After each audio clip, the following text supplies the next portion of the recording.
हमें आगे आके इस तरह की जो हरकतें हो रही हैं इनका विरोध करना होगा, क्योंकि संविधान, अगर संविधान पे हमला हुआ, संविधान के अधिकार खत्म हुए तो सबसे ज्यादा संकट किस पे आएगा? वो बहुजन समाज के अधिकारों पे आएगा।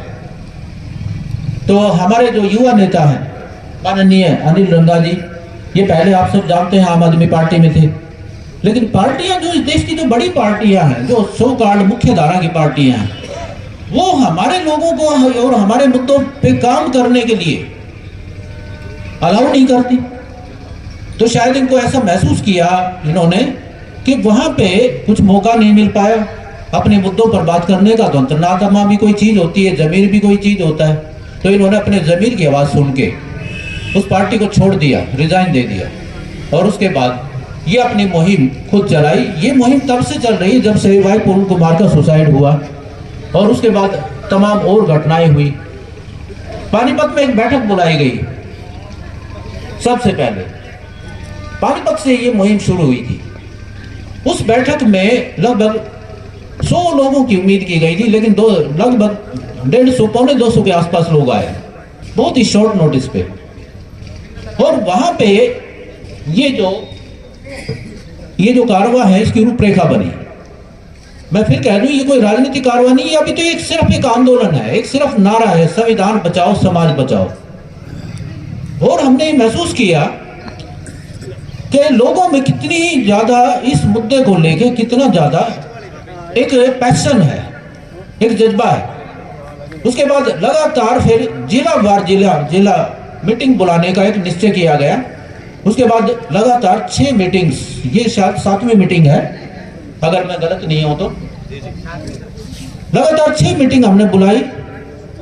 और उसके बाद जैसे पानीपत के बाद करनाल में मीटिंग हुई, करनाल के बाद जो है कैथल में मीटिंग हुई, कैथल के बाद कुरुक्षेत्र हुई, कुरुक्षेत्र के बाद करनाल में एक समीक्षा बैठक फिर हुई, उसके बाद झज्जर में एक मीटिंग हुई, और सोनीपत में एक मीटिंग हुई, और अभी हम हांसी में, ऐसे आपके क्षेत्र में आए।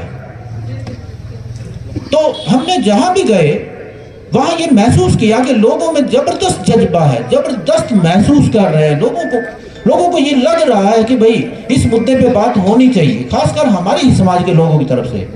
आप जानते हैं ये मुद्दा भारत की मुख्य विपक्षी पार्टी के नेता भी उठा रहे हैं। उनके हाथ में एक लाल किताब होती है, वो हर जगह उसकी बात करते हैं कि संविधान पे खतरा है। लेकिन हम जानते हैं उन लोगों ने देश में रूल किया लगातार, तब वो क्या कर रहे थे। तो हमें उनकी नियत पे शक है। वो संविधान की बात करके हमारे वोट ले लेते हैं। संविधान की बात, संविधान के साथ जिस गहराई से जो समाज जुड़ा है, जिसकी भावना जुड़ी है, वो है बहुजन समाज, जो इस देश का बहुसंख्यक वर्ग भी है, जिसमें ST, SC, ST, OBC, minorities, तमाम क्लासेज आती हैं। हम लोग महसूस करते हैं, हम संविधान के लिए हम लोग लड़ते हैं, और क्योंकि हमारे अधिकारों का भी मामला है, हमारे इंटरेस्ट का सीधा सीधा मामला है। तो इसलिए ये मुहिम क्यों नहीं, ये महसूस किया गया जब ये खासकर ये जो घटनाएं हो रही थी, चीफ जस्टिस पे हमला हुआ, भाई पूर्ण कुमार का सुसाइड, और इस तरह की जो तमाम घटनाएं, तो ये महसूस किया कि स्थापित पार्टियां, मुख्य धारा की पार्टियों का कोई भी नेता नहीं बोल पा रहा। बाबा साहब ने रिजर्वेशन के जरिए आरक्षण दिलवा के राजनीतिक तौर पे हमारी सीटें निश्चित करवा दी। और हरियाणा में 17 सीटें हैं, 2 लोकसभा की सीटें भी हैं, 2 MP भी, हमारे 17 MLA। कोई भी नहीं बोला। ये किसके नेता है? साहब काशीराम ने किताब लिखी थी चमचा राज। उन्होंने पूना पैक्ट की से शुरुआत करते हुए ये बताया था कि ये जो व्यवस्था शुरू हुई राजनीतिक प्रतिनिधित्व की, ये बेईमानी है। ये लोग हमारे नेता होते ही नहीं। ये ना हमारे लिए कभी बात करें कि ये राजनीतिक पार्टियों के नेता हैं और बड़े लोगों के नेता हैं। मुझे ऐसे शब्द इस्तेमाल नहीं करने चाहिए, लेकिन साहब काशीराम ने खुद ये शब्द इस्तेमाल किया है। ये चमचा टाइप के लोग हैं, ये हमारे लिए क्या बोलेंगे? कोई भी नेता नहीं बोला। आप जरा देखिए, इतने बड़ी घटनाएं घट गई, हरियाणा जो है पूरा उबल रहा था, उस समय उफन रहा था। हमारे 2 महान कृष्ण नाम के 2 नेता, वो क्या कर रहे थे? मंत्री हैं, लॉर्ड कृष्णा, क्या रोल अदा कर रहे थे? तो आप सब ने वो देखा।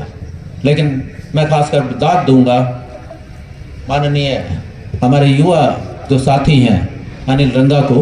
अनिल रंगा को मैं बहुत पहले से जानता हूँ। मैं कुरुक्षेत्र यूनिवर्सिटी में प्रोफेसर हूँ, अब रिटायरमेंट के नज़दीक हूँ।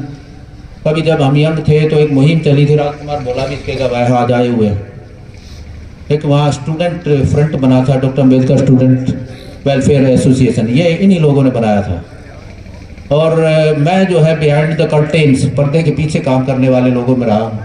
कभी हम घबराए नहीं हैं, हमें नेतृत्व दिया है। हालांकि नौकरी पेशा लोगों को थोड़ा सा एक डर भी होता है, लेकिन उसके बावजूद भी तो वहाँ एक सक्सेसफुल मुहिम चलाई। हमारे यूनिवर्सिटी के इतनी सारी अपॉइंटमेंट हुई, टीचिंग में, नॉन टीचिंग में, उन सब के ऐसी हालत में करें क्या। हरियाणा में समस्या ये है कि कोई भी हमारे लिए लड़ ही नहीं रहा। मैं बीएसपी की कोई आलोचना नहीं करना चाहता। बहन मायावती जो है वो अभी उनका जो है जन्मदिन मनाया गया, हम चाहते हैं वो लाखों साल जिए, लेकिन कुछ काम भी तो करें। एक टाइम उन्होंने बहुत काम किया। हरियाणा तो राम भरोसे छोड़ दिया गया। तो हमारे माननीय नेता ने, अनिल ने महसूस किया कि वो लोग यूपी को संभाल रहे हैं, अच्छी बात है, यूपी को संभाले, हरियाणा को हरियाणा के लोग संभालेंगे। हमारे पास नेताओं की कमी है क्या? मैं ज्यादा वक्त नहीं लूंगा, लेकिन मुझे थोड़ा सा रूपरेखा रखने के लिए कहा गया है। हमारे पास देखिए एक से एक नेता हुए, कभी हरियाणा नेतृत्व और पंजाब ने नेतृत्व दिया था। देखिए बाबा साहेब का जो जब दौर खत्म तो हुआ, उसके बाद एक दौर आया महाराष्ट्र में और दलित उभार का, वो था जब ये दलित पैंथर बने महाराष्ट्र में। उसके बाद जो अगला उभार था वो उत्तर भारत में से शुरू हुआ, साहब काशीराम ने वो शुरू किया था। हम जानते हैं पंजाब से मुहिम शुरू हुआ। पंजाब और हरियाणा तो देखो दोनों साथ साथ ही हैं, दोनों प्रांत एक टाइम तो एक ही थे। साहब काशीराम ने जो मुहिम शुरू करी, सबसे पहले उन्होंने ये हाथी अपना जब लेके चलते थे अपने मोहल्लों में, और फिर बाद में साइकिल की यात्राएं, वो जो उनकी यात्राएं हुई साइकिल की और हाथी हमारे मोहल्ले में भी घूमता था। हरियाणा में बहुत काम किया है, लेकिन साहब से पहले और भी नेता हो चुके हरियाणा में। आप शायद भूल गए अपने पुरखों को। आपको पता है इस हरियाणा की धरती से दो महान नेता निकले थे। एक चौधरी चांदराम जो डिप्टी सीएम रहे, वो चीफ मिनिस्टर नहीं, वो तो प्रधानमंत्री पद के लायक व्यक्ति थे। इतना दम था उन लोगों में। कहां बताइए, चौधरी चांदराम ने बीड़ तुड़वा की जमीनें दी थी। आप सोच सकते हो, जमीनें बांटी हैं हमारे लोगों को। आज कोई नेता, हमारे नेता जी कहते हैं एक प्लाट तो दिलवा दे। अनिल भाई ये बात अक्सर कहते हैं, कोई एक प्लाट तो दिलवा दे हमें। उन्होंने जमीनें किले के किले दिलवाए। इतनी लड़ाइयां लड़ी हैं, उनके पीछे पड़ गए सारे लाल। हरियाणा में लाल, ये लाल बड़े पहले तो ये लाल हमारे कर्मों में धरे थे।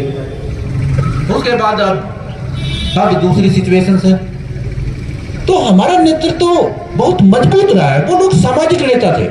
फिर आए हमारे कृपाराम पूनिया, वो भी कम नहीं थे। डॉक्टर कृपाराम पूनिया इतने कर्मठ नेता थे। चौधरी देवीलाल के साथ मिलकर उन्होंने मुहिम चलाई, लेकिन देवीलाल की पार्टी में, लोकदल में, वो एक सशक्त हस्ताक्षर थे। एक टाइम अत्याचार हुआ एक जगह, उन्होंने पूरा गांव बसा दिया। तो ऐसे ऐसे नेता थे एक टाइम। अब क्या सिचुएशन है, अब कोई नेता ही नजर नहीं आता। और एक समस्या और, दलित समाज के सामने नई चुनौतियां खड़ी की जा रही। हमारा एक जबरदस्त आंदोलन था, देश का सबसे प्रोग्रेसिव मूवमेंट दलित आंदोलन होता है, सबको पता है। हमारे आंदोलन में दरार फूट डाल दी गई ताकि ये लोग बर्बाद हो जाए, आपस में लड़ मरे। अब एससी को एक ओएससी बना दिया, एक डीएससी बना दिया। ये क्या होता है? ये संवैधानिक शब्दावली तो नहीं है, ओएससी और डीएससी संविधान में तो कहीं नहीं लिखा हुआ है। जो एससी हो गया वो डीएससी कैसे हो गया? वो डिप्राइव्ड कैसे हो गया? एससी तो सारा ही डिप्राइव्ड समाज है। ओएससी क्या है? वो हम अदर बना दिए। जो चमार कम्युनिटी के लोग हैं, जो सबसे ज्यादा लड़ाइयां लड़ते हैं, वो अदर कर दिए, अदर एससी। अदर क्या होता है भाई? एक नई चुनौती ये पेश कर दी। लेकिन हमें इन चुनौतियों का मुकाबला करना होगा। ये असल में संविधान पे खतरा यही तो है। हमारी कैटेगरीज को जो है बर्बाद किया जा रहा है। हमारे अधिकार जो है, पोस्टें बैकलॉग हो जाएंगी। पोस्टों की भर्ती नहीं करनी। अब इंग्लिश में भर्ती हुई, आपने देखा वैकेंट रह गई सीटें। इतने सारे मुद्दे हैं। नौकरियों का मुद्दा है, आरक्षण का मुद्दा है, संविधान की संस्थाओं पे अटैक का मुद्दा है, संविधान के प्रोविजंस के साथ छेड़छाड़ का मुद्दा है, संवैधानिक पदों पे बैठे व्यक्तियों पे हमले का मुद्दा है, हमारे प्रतिनिधित्व का मुद्दा है। कितने सारे मुद्दे हैं, मैं यहां गिनाने लगूं तो शाम हो जाएगी। ये सारे मुद्दे हमारा समाज महसूस कर रहा है और इन मुद्दों को लेके हमारे युवा नेता चले। और एक हमारे अंदर बड़ी जबरदस्त मैच्योरिटी है अपने समाज में, दलित समाज में आज ये मैच्योरिटी आ गई है। एक टाइम तो हम बड़े लड़ते थे नेतागिरी के लिए। पानीपत की बैठक में हमने नेता का चुनाव किया, एक आम राय से हमने अपने युवा साथी को नेता चुन लिया। तो ये एक मुहिम चली है, बेसिकली एक सामाजिक मुहिम है, संविधान बचाओ समाज बचाओ। लेकिन हर एक जो आंदोलन, हर एक जो राजनीतिक मुहिम शुरू होती है कि सामाजिक